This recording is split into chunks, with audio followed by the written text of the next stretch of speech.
Hi everyone, this is When Does Brahms Come In podcast. I'm Sofia, and today we're going to have a talk about the brilliant collaboration of five composers, the Mighty Bunch. They were united by common views on art, a love of music, and creativity in general, and close friendship. These five left a very deep mark on Russian history and changed the further development of the Russian musical world. It took quite a long time to form this company. For several years they couldn't meet in full force. It is believed that the five had started in the late 50s, early 60s of the 19th century in St. Petersburg. It all began with the fact that 18-year-old Mily Balakarev came to St. Petersburg from Nizhny Novgorod, and he gained fame as a gifted musician. Contemporaries noted his brilliant virtuoso technique and deep thoughts of performing. He got the attention of music critic Vladimir Stasov, who became the main ideological inspirer of the five. Balakirev came to the conclusion that he should be a musician educator, and by the end of 1850s he was one of the leading figures in Russian musical art.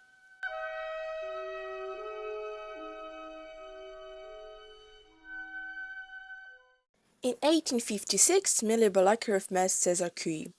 They were completely opposite to each other but found a common language.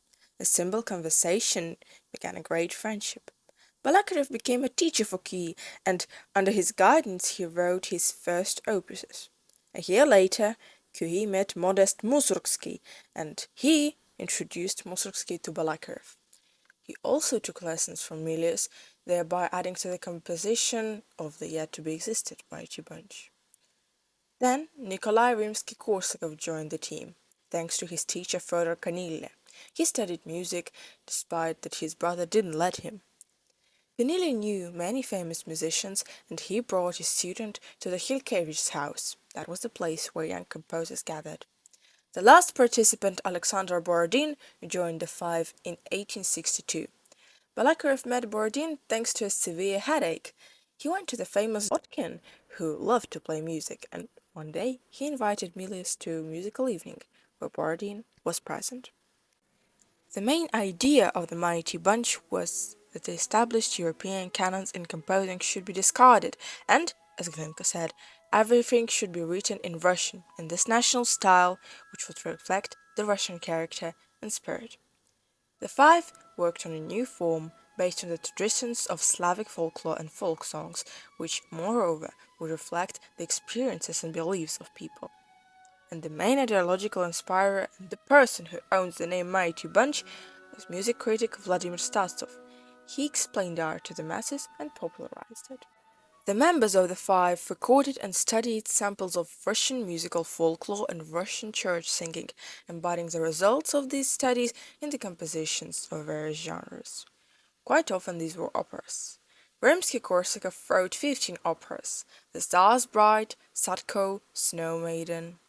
The composer was inspired by Russian literature such as Pushkin, Gogol, and folk literature. Mussorgsky wrote 5 operas which imbued with the national spirit, for example, Boris Godunov. Borodin, in addition to 2 more operas, owns Prince Igor. This opera is dedicated to the fight of Prince Igor with the Polovitsians.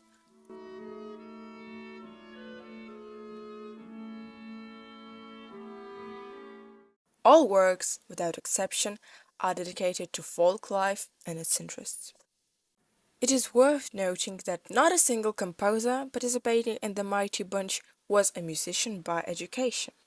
Borodin was a chemist, and Mendeleev himself said that if he had not been distracted by music, he would have been the greatest chemist. Rimsky-Korsakov was a navy officer, Mussorgsky was a guard ensign, Curie military engineer, and the founder of the bunch was a half-educated mathematician.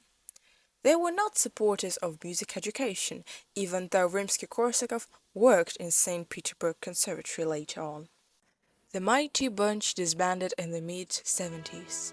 There were many reasons for this: Balakirev's detachment due to a mental crisis, creative difference between the group members, some conflicts. That wasn't surprising because such brilliant people couldn't stay together for long. Everyone needed their own creative growth. Despite the collapse of the five, it had its own continuation. Russian composers didn't stop spreading the ideas of the bunch.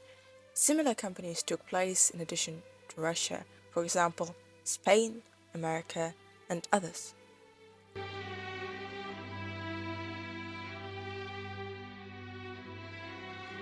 The Mighty Bunch was also revered in Europe, for example, by Franz Liszt. Knowing Brahms' love for Russian music, he definitely resorted to the work of these five. Brahms will come to see us again, but for now, see you soon! That was When Does Brahms Come On podcast, and sincerely yours, Sofia.